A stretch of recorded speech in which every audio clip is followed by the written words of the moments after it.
This episode is brought to you by Alora, a Singapore brand trademark, the bestseller in health and beauty in TikTok, Singapore. #1 skin brightening and dark spot serum. Get 10% discount on your first purchase and free shipping worldwide. Shop online at alora.com, ALLUORA.com. Hi, I'm Janisha Alora, founder of Soul Rich Woman, the #1 leading female entrepreneur network in Southeast Asia, supporting 1 million women to own and love the F word. Fabulous, freedom, financial independence, and happy family. Alone, you are strong. Together, we are unstoppable. So go to soulrichwoman.com, grab your free 5-day online program, Money and Me, How to Get Anything You Desire. Welcome to my show. Hello, gorgeous, and thank you so much for listening to my podcast, Soul Why. I really appreciate it. Make sure you're following me on social media as well. I'm at Janisha Alora on Instagram, Facebook, TikTok, and LinkedIn at GENECIAALLUORA. Or find me at soulrichwoman.com. And share with me your stories because I love hearing your aha moments about these episodes and it's going to be super fun. So stay connected. Hey, today's episode, I want to share with you the lessons learned from becoming a self-made millionaire. Now, why am I sharing this? I don't believe about talking money is vulgar or bad, even though I respect some of the people who think it is vulgar because I'm Asian. And people in Asia, when you flaunt your wealth, they will think that you're bragging. Especially when I'm a woman, when I flaunt my wealth, I get judged.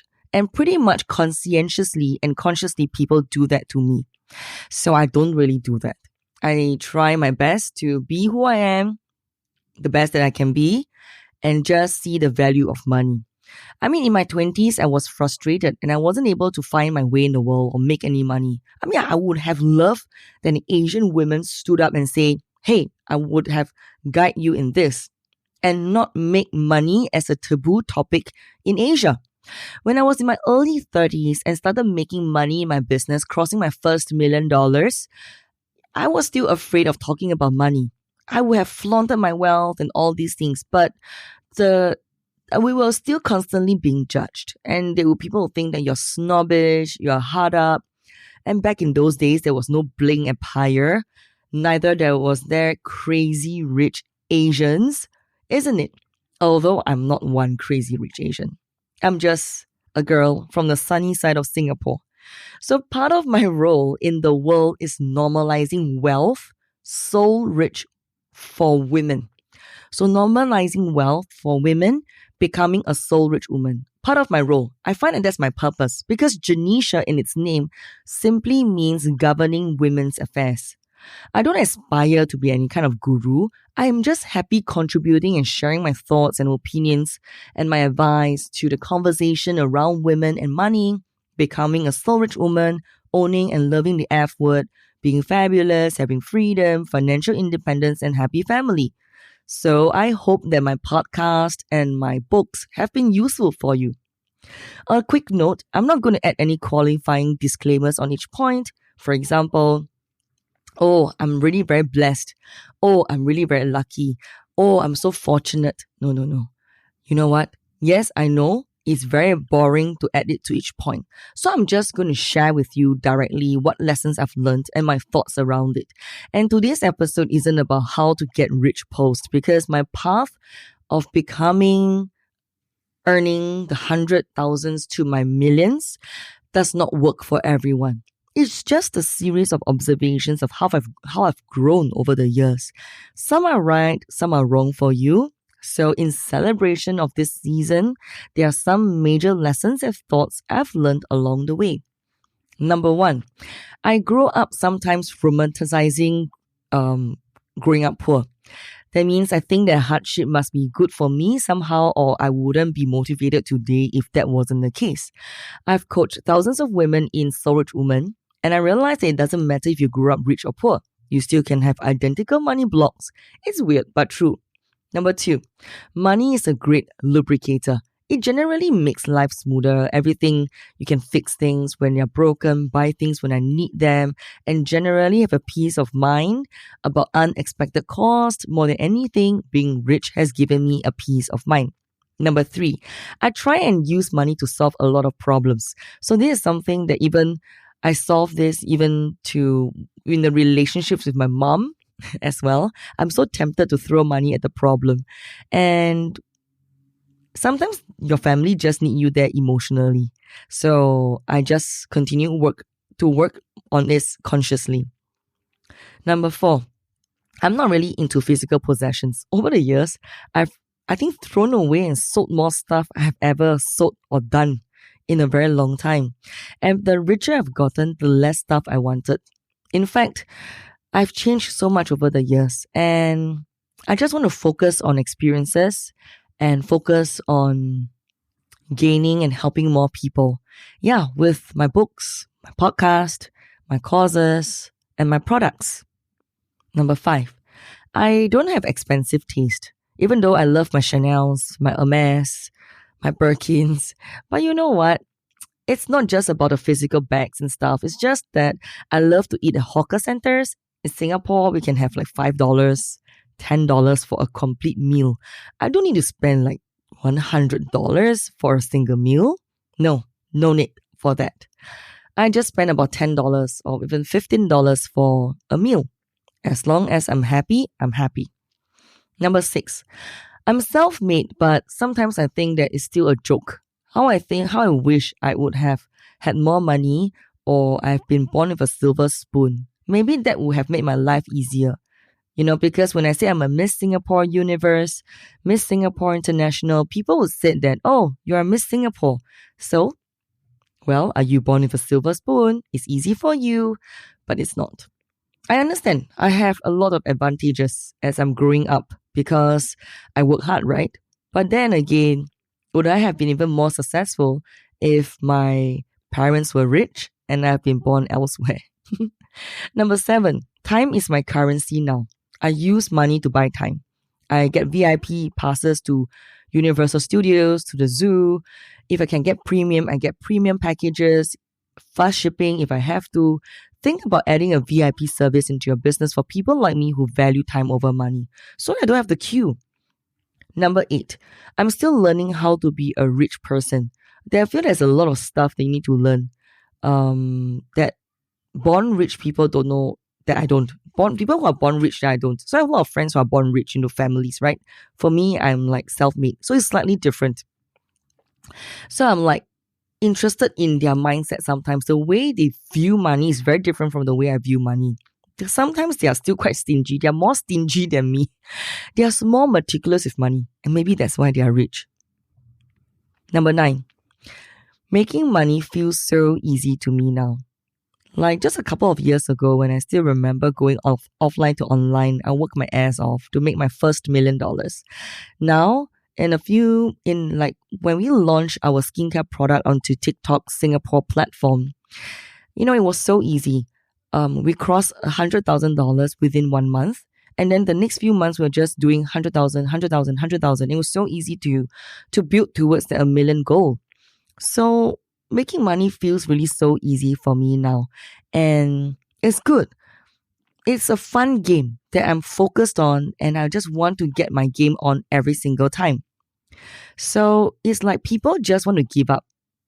And I just continuously work on my money blocks as I go along. So making money feels very easy for me now. Number 10, I'm still working on my money blocks. I definitely could have done more and better, but I still get blocked around doing launches and businesses like anyone else. Now, number 11, I grew up. My fight and flight response has disappeared.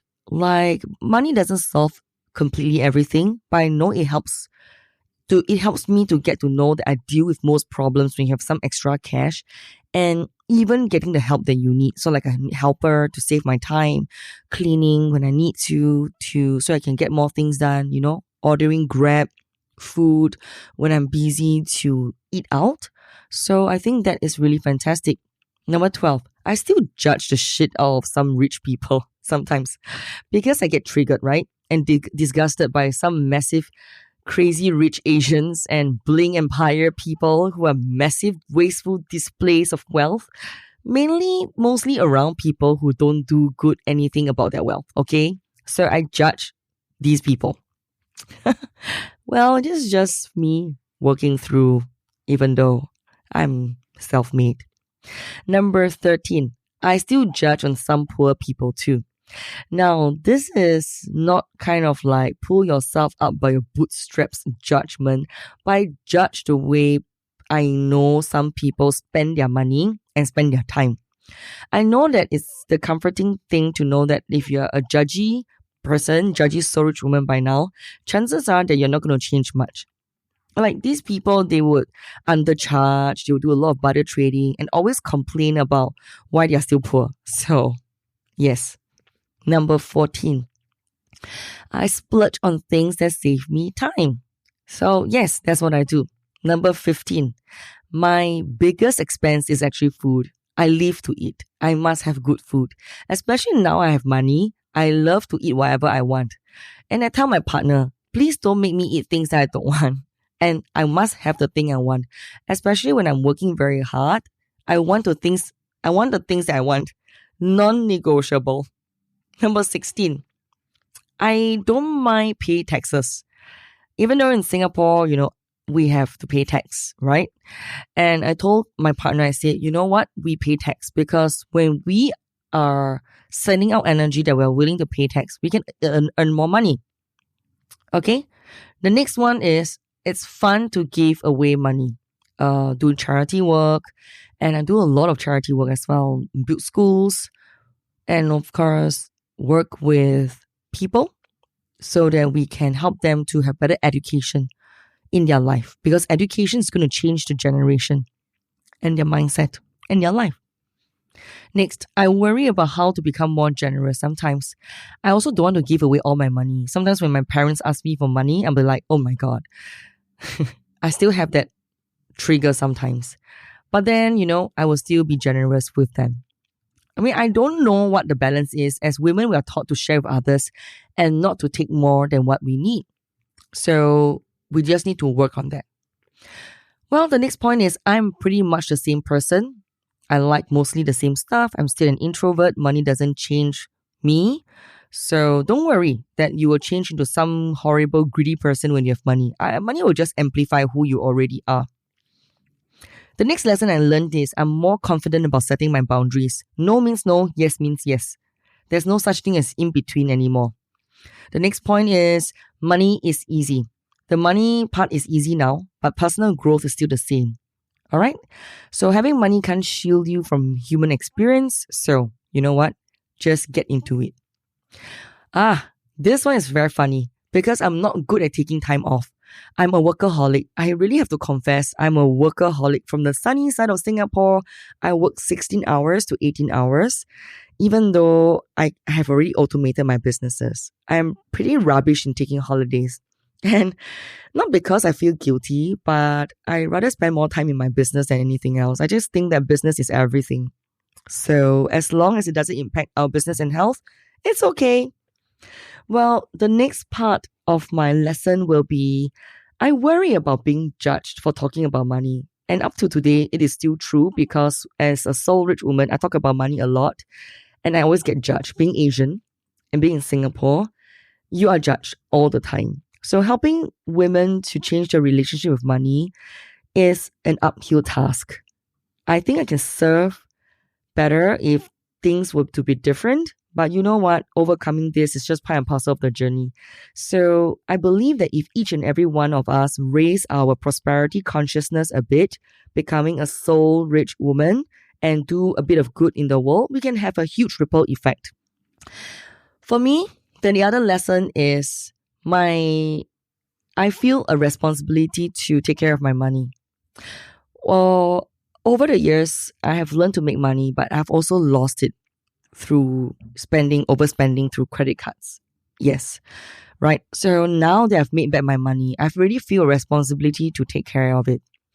and then to spend on branded stuff and stuff that is not relevant, that's not going to make me more money.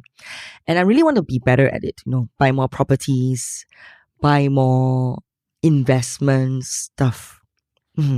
So yes, I feel a responsibility to do that. I also have a long-term view of my business. Now, that's the other lesson. Now that I've made a significant amount of money in my business, I feel like with great responsibilities, great powers come with great responsibilities. So I feel like it takes the pressure off the urgency to just run on my raging hormones. I mean, I look at Louise Hay, who has been my inspiration in a lot of my content, who has been speaking on stage around the world. I could potentially have another 50 years of my business.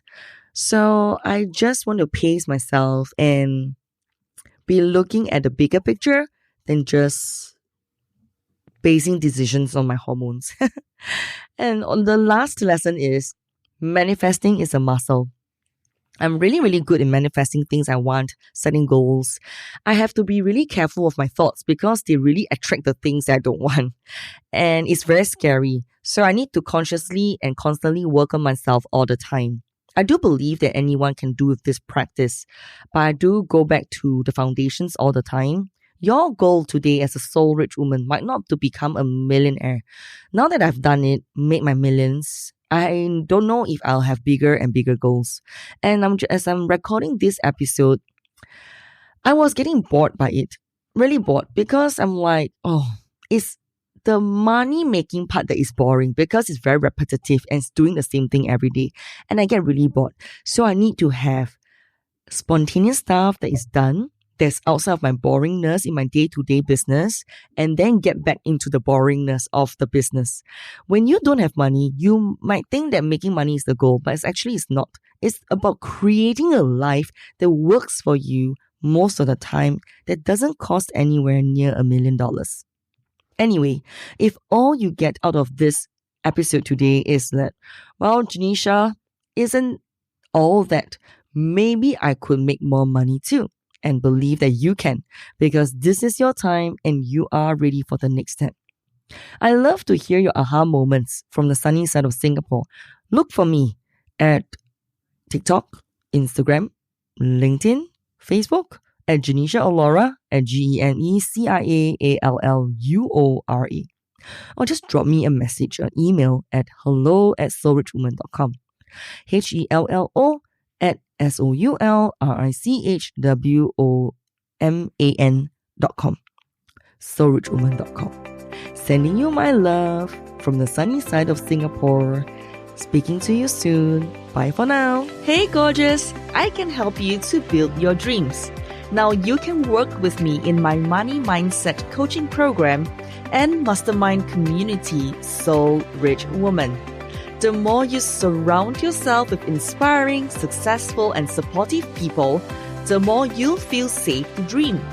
Let's clear all the old stories, beliefs, and sabotages that are stopping you, holding you back, and making you go round and round in circles and not allowing you to create your soul-rich life. Fabulous, freedom, financial independence, and a happy family. It's fun and practical. That is SOULRICHWOMAN.com, or simply email us at hello@soulrichwoman.com. So, come and join us.